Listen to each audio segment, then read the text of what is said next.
Bienvenidos a un nuevo contenido en nuestro canal Efecto Placebo. En esta ocasión trataremos el tema correspondiente a la hipertensión arterial sistémica.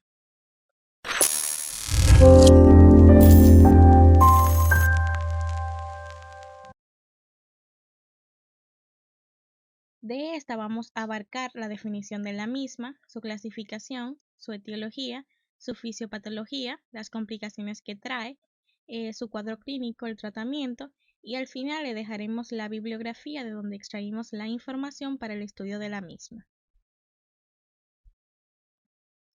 Y entrando en la definición, debemos saber qué es la presión arterial. Esto se puede definir como la fuerza que la sangre ejerce sobre las paredes de las arterias, que es más alta cuando el corazón la bombea hacia las arterias y más baja entre un latido y otro del músculo cardíaco.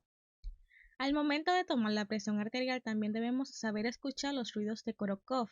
Estos ruidos se dividen en 5 fases. La fase número 1 vamos a escuchar un ruido intenso, en la fase número 2 vamos a escuchar como un soplido, en la fase número 3 vamos a escuchar un ruido suave y en la fase número 4 vamos a escuchar un ruido que se va desvaneciendo.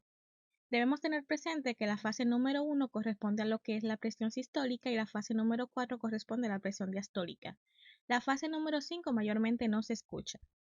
Ya entrando en el tema, debemos tener presente que la hipertensión arterial se define como la elevación de la presión arterial por encima de las cifras consideradas como normales.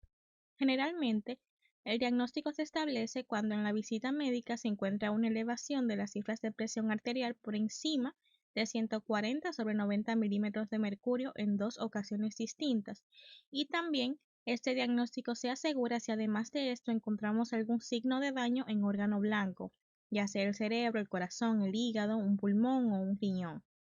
Cuando tomamos la presión arterial debemos descartar lo que es el fenómeno de bata blanca, ya que del 10 al 20% de los sujetos a quienes se le encuentran una cifra elevada de presión arterial, pues realmente no son hipertensos, sino que esto se debe a la presión o el temor que ellos sienten a la noticia que le dará el médico y por esto se eleva su presión arterial y esto se conoce como fenómeno de bata blanca.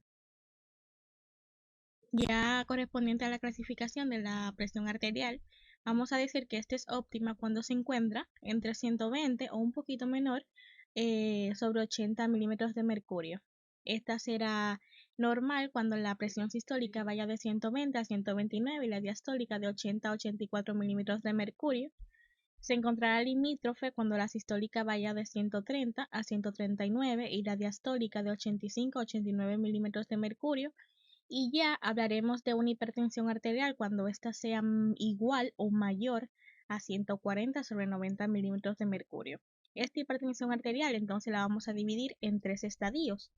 El estadio 1 es cuando la presión sistólica va de 140 a 150 y la diastólica de 90 a 99 miligramos de mercurio. En el estadio 2, la presión sistólica va de 160 a 179 y la diastólica de 100 a 109. Y el estadio 3 será cuando le tomamos la presión a un paciente y este se encuentra por encima de 180 sobre 110 miligramos de mercurio.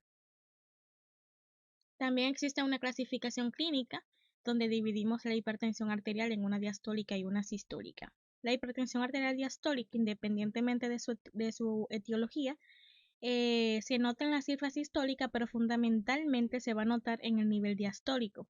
Este tipo de hipertensión arterial usualmente es dependiente de resistencias o de volumen, pero no por aumento del gasto cardíaco, a diferencia de la hipertensión arterial sistólica, que aparece en aquellas condiciones en las que se eleva el gasto cardíaco, como son los síndromes hipercinéticos secundarios, o por cambios hemodinámicos como en la insuficiencia aórtica importante o en el bloqueo auriculoventricular completo. Ya correspondiente a la etiología, vamos a ver que existe una hipertensión arterial secundaria que va a ser cuando sea producida por una nefropatía crónica, por estenosis de la arteria renal, por aumento de la secreción de hormonas o por una coartación aórtica, entre otros.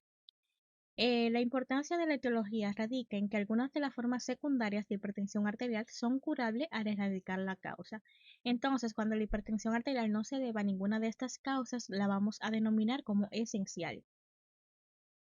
Continuando con la fisiopatología, Vamos a decir que la hipertensión arterial será esencial cuando haya aumento de volumen, aumento de resistencia y aumento del gasto cardíaco. Y será secundaria cuando se deba a una patología adyacente.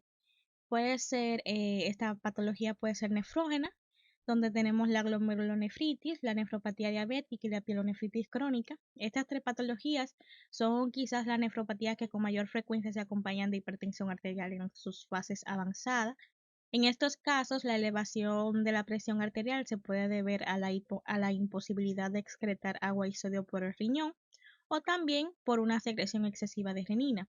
También tenemos la causa renovascular, ya sea por estenosis de la arteria renal, por una arteritis de Takayasu o por una obstrucción ateromatosa. Y también tenemos la causa endocrina, ya sea por hipercorticismo, que incluye el síndrome de Cushing y la deficiencia de 11B hidroxilasa, por un feocromocitoma, que son tumores de la médula suprarrenal, por aldosteronismo primario o por anticonceptivos. Esta partecita aquí, el uso de medicamentos anticonceptivos que contienen estrógenos pueden causar hipertensión arterial, especialmente en mujeres que lo han tomado por más de 5 años, que tienen más de 35 años, que son obesas, que fuman o que ingieren grandes cantidades de bebidas alcohólicas. Aparte de estas, también existe otra forma de hipertensión arterial secundaria, que es la hipertensión arterial en el embarazo. Esta hipertensión puede presentarse en las pacientes embarazadas en 4 formas.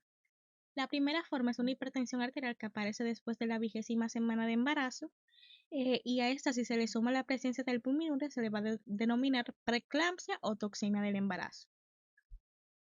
También puede aparecer en las pacientes con preeclampsia, que además presentan convulsiones sin ninguna enfermedad neurológica coincidente y que también padecen eclampsia.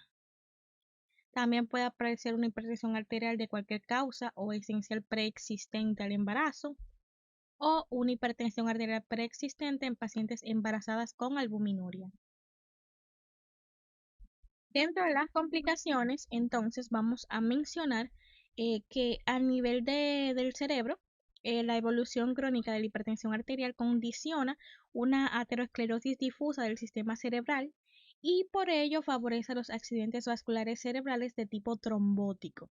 Ya a nivel de la retina, el daño vascular alcanza los vasos retinianos y en un principio el aumento de las resistencias vasculares se hace evidente por vasoconstricción de las arteriolas, lo cual traduce actividad de hipertensión y esto se denomina angiotonía. Cuando tenemos un paciente con angiotonía, vamos a pensar en una retinopatía de grado 1. Cuando el proceso hipertensivo se hace crónico y comienza a producirse esclerosis vascular, lo cual se hace evidente por un aumento en el reflejo arteriolar, la angioesclerosis traduce entonces cronicidad del proceso hipertensivo y la vamos a categorizar como una retinopatía de grado 2. Si la hipertensión arterial entonces es grave o adquiere un comportamiento maligno, si aparecen exudados algodonosos y hemorragias retinianas, estamos dentro de una retinopatía grado 3.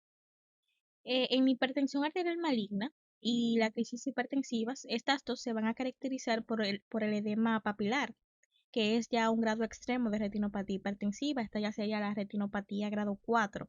Cuando el aumento excesivo de esta presión arterial produce daño en los vasos retinianos, se utiliza el término de hipertensión acelerada.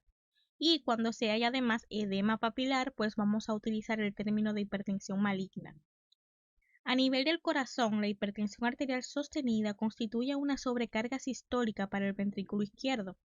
El aumento de la poscarga condiciona no solo un incremento en el trabajo que dicho ventrículo tiene que desarrollar, sino también un aumento en su consumo de oxígeno. Estas nuevas condiciones de trabajo, el corazón las compensa con una hipertrofia miocárdica, la cual soporta el trabajo aumentado y al mismo tiempo normaliza el oxígeno. Esta hipertrofia compensadora es adecuada ya que permite una función cardíaca normal ante una carga aumentada sin mayor costo metabólico. A nivel del riñón, entonces, en la historia natural de la hipertensión arterial se ha podido ver que en los sujetos hipertensos no tratados después de 20 años se presenta proteinuria en un 50% e insuficiencia renal en un 20%. Tradicionalmente, el daño glomerular ha sido atribuido a la aterosclerosis de los vasos glomerulares, que puede ser tanto benigna como maligna. También tenemos complicaciones a nivel de las arterias sistémicas, que aquí se puede provocar una arteriosclerosis periférica o una aterosclerosis. Ya en el cuadro clínico es importante destacar aquí que lo más importante es la historia clínica, ya que ésta puede proveer al médico de muchos datos de gran importancia tanto para el diagnóstico de la enfermedad como para el origen de la misma, es decir, para verificar, para diagnosticar si es una hipertensión arterial esencial o si es secundaria. También podemos decir de aquí que que la historia clínica es la piedra angular sobre la cual se sustenta la orientación diagnóstica para el uso apropiado de los estudios de laboratorio y gabinete. Entonces, ¿cuáles son estos estudios? Aquí tenemos los electrolitos, la química sanguínea, el equilibrio ácido básico, el examen general de orina, los lípidos plasmáticos, el urocultivo y muchísimos más.